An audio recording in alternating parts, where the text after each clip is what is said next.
Good morning everyone, my name is Ayush and आज हम cover करेंगे द 3 क्वेश्चंस हमारा एनसीईआरटी क्लास 7th इंग्लिश की बुक से। ये जो चैप्टर आज हम इसको कवर करने वाले, इसके full exercise, explanation, word meaning, hard words, summary सब आज को हम इसमें कवर करने वाले हैं। तो बने रहिए वीडियो के साथ। और आपको बाकी सब्जेक्ट्स भी पढ़ना है तो हमारे चैनल में प्लेलिस्ट सेक्शन में आपको सारी वीडियोस मिल जाएंगी, like science, Hindi, English, computer, maths, सारे सब्जेक्ट वहाँ पे अवेलेबल है तो आप वहाँ जाके पढ़ सकते हो। अब हम स्टार्ट करते हैं हमारे चैप्टर को।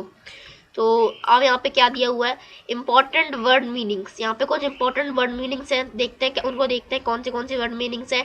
फर्स्ट है सर्टेन। सर्टेन मीन्स होता है सम, मतलब कुछ चीज़ें, ठीक है। जैसे हम बोल सकते हैं सर्टेन थिंग्स, तो कुछ चीज़ें। लिसन टू का मतलब होता है किसी को ध्यान से सुनना या फिर किसी से एडवाइस लेना। Third strictly. स्ट्रिक्टली मतलब फ्रेमली और rigidly. Fourth in advance. Advance मतलब पहले से ही, बिफोर, ठीक है, before hand.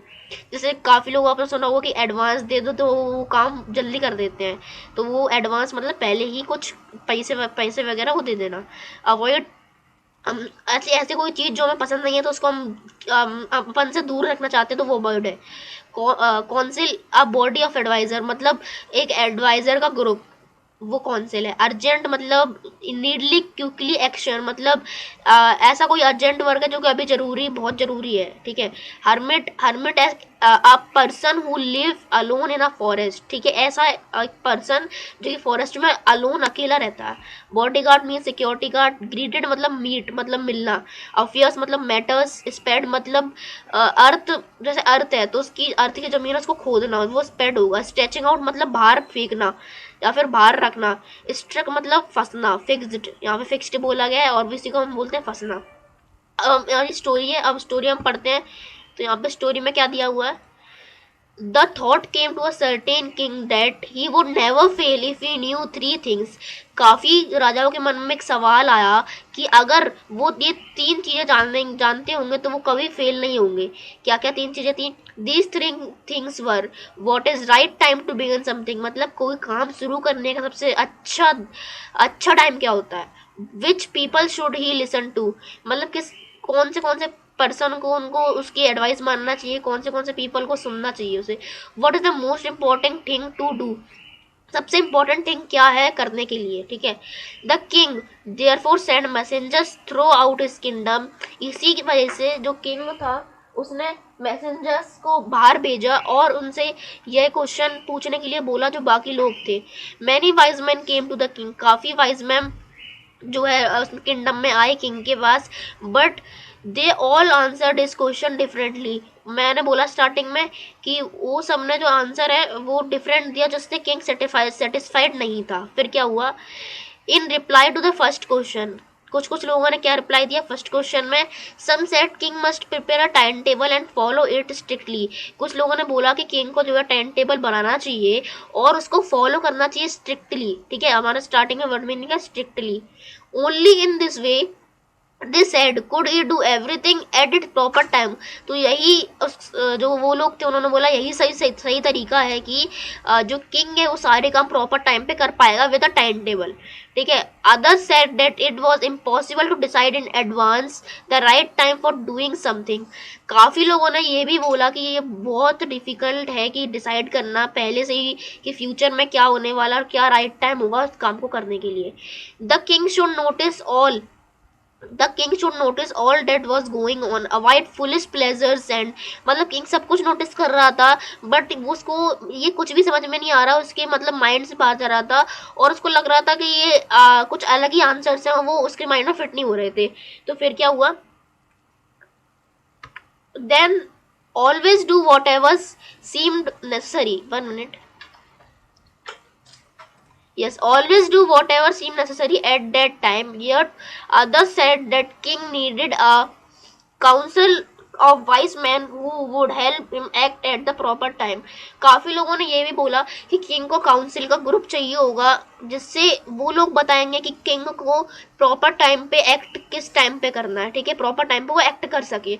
This was because one man would find it impossible decide correctly without helping from others, the right time for every action. ये बहुत impossible चीज़ है कि एक अकेला इंसान डिसाइड कर सके कि वो जो है राइट टाइम क्या होगा कोई भी काम करने के लिए।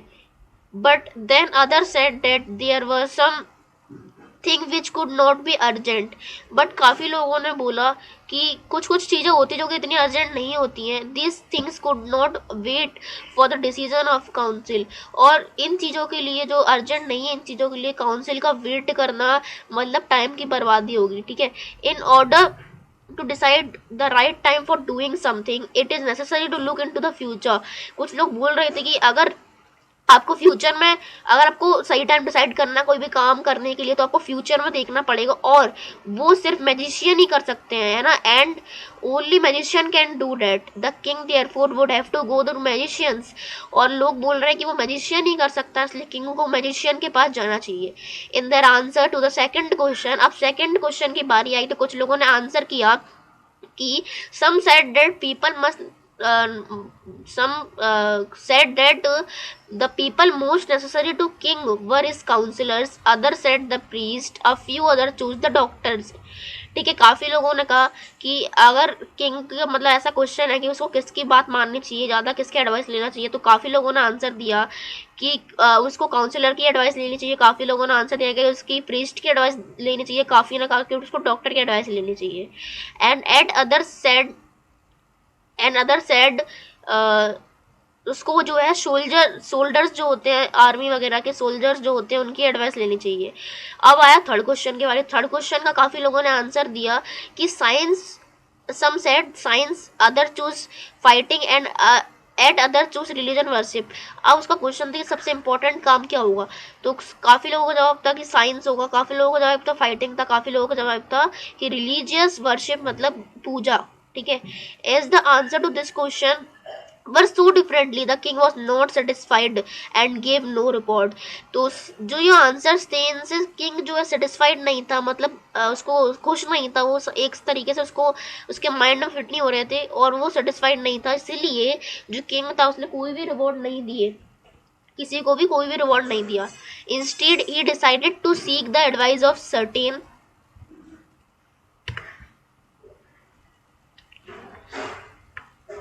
One minute, okay, hermit who was widely known for his wisdom। The hermit lived in a wood which he never left। अब काफी लोगों ने बोला कि उसको hermit का एडवाइस लेना चाहिए, क्योंकि जो hermit है वो जंगल में रहता है और वो कहीं भी नहीं जाता, तो उसको एकदम राइट टाइम पता होगा, ऐसा कुछ लोगों का कहना था। However, no one but simple people know, so the king put an ordinary clothes. अब काफ़ी लोग उसको पहचानते थे, इसलिए किंग ने क्या किया कि ऑर्डिनरी क्लॉथ पहन लिए जिससे उसको कोई पहचाने नहीं, और वो किसके पास गया, हर्मिट के पास। अब यहाँ पे क्या हुआ, before he reach the hermit hut the king left his horse with his bodyguard and went alone. अब जैसे ही वो पहुंचने वाला था हर्मिट के घर पे, जंगल पहुंच गया था, बट हर्मिट के घर पे पहुंचने वाला था उससे पहले किंग ने क्या किया, उसका घोड़ा और जो उसका बॉडीगार्ड था वो बॉडीगार्ड को उधर पीछे छोड़ दिया। किस लिए छोड़ दिया, क्योंकि हरमिट उसको पहचान नहीं पाई कि वो एक राजा है, ठीक है, इसलिए उसने छोड़ दिया। एंड वेंट अलोन, अकेले गया फिर वो, ठीक है। अब फिर क्या हुआ, जैसे ही वो हर्मिट के हट के पास आया, he saw the hermit digging ground in front of his हट।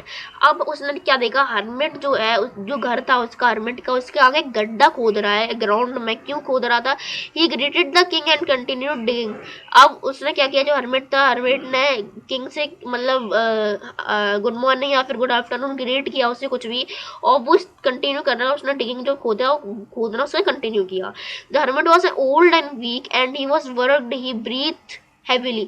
अब जो hermit था वो बहुत ओल्ड था, बहुत वीक था, तो वो वर्क कर रहा था और जो उसकी सांसें वो फूल गई थी, वो बहुत जोर जोर से सांस ले रहा था, लंबी लंबी सांसें ले रहा था। The king went up to the hermit and said, I have come to you, wise hermit, to ask you any three questions, to ask you answer the three questions। अब किंग उसके पास गया, हर्मिट के पास। King ने उससे बोला कि wise man, मैं तुम्हारे पास आया हूँ और मेरे को तुमसे 3 क्वेश्चन के आंसर चाहिए, क्या तुम मेरे को आंसर दोगे। How can I learn to you the right things at the right time. अब उसने क्वेश्चन बताया कि राइट थिंग और राइट टाइम पे कैसे डिसाइड करें।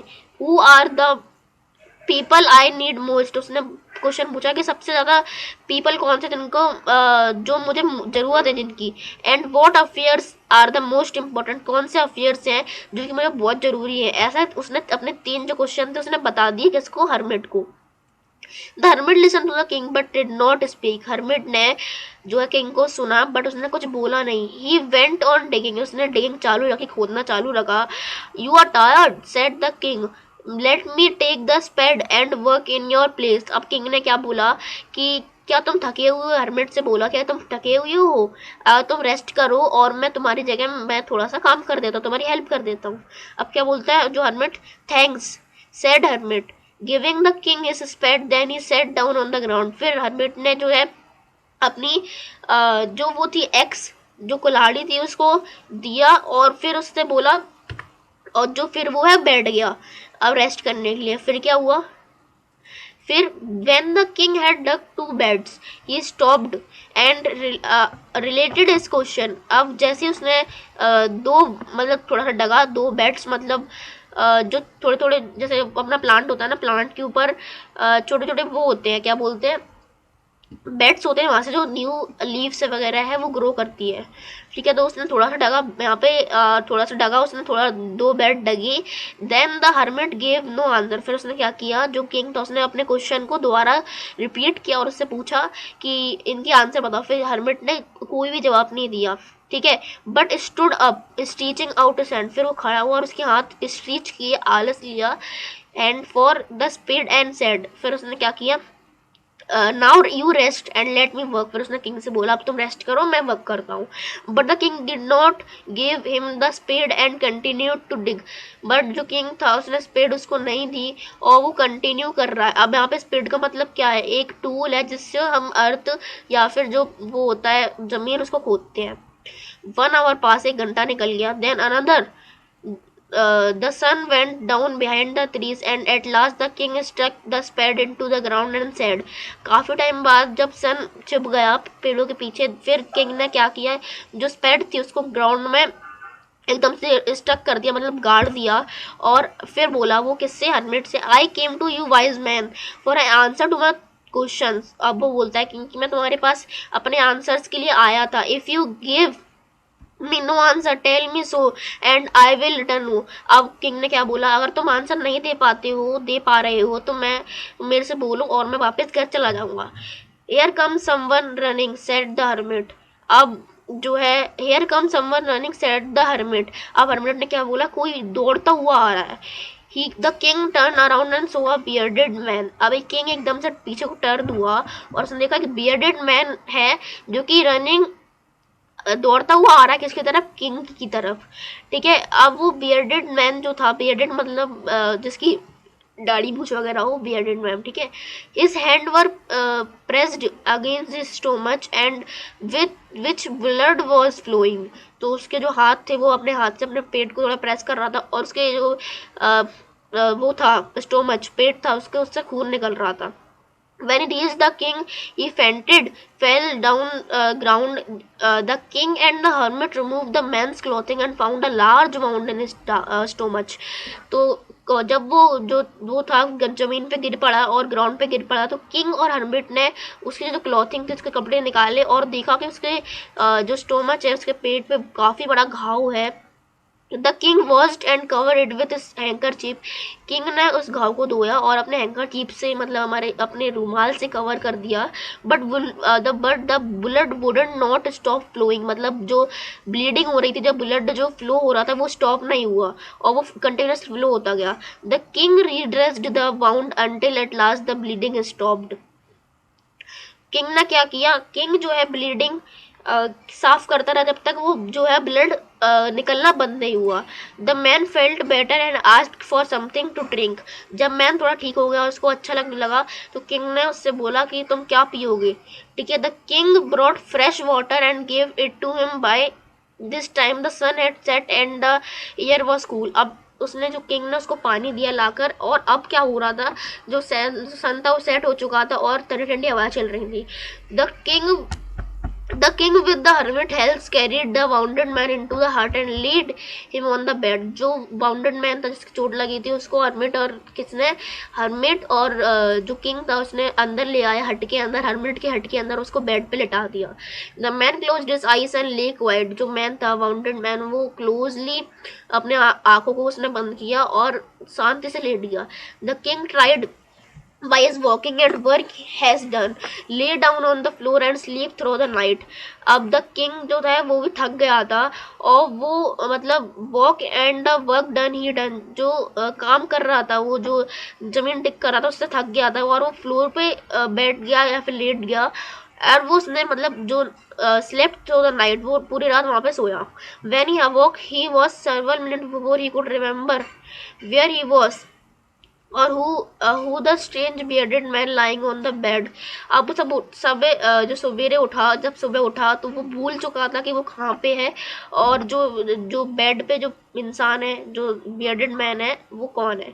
Forgive me said the bearded man in a weak voice.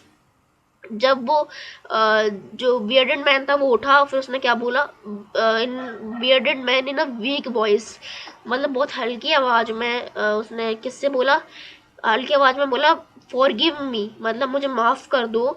when he saw the king was awake I don't know you have nothing to forgive you for said the king. said king ने बोला तुम मेरे को forgive क्यों कर रहे हो तुमने ऐसा क्या कर दिया तुम मेरे को forgive कर रहे हो. king ने बोला you don't know me but I know you.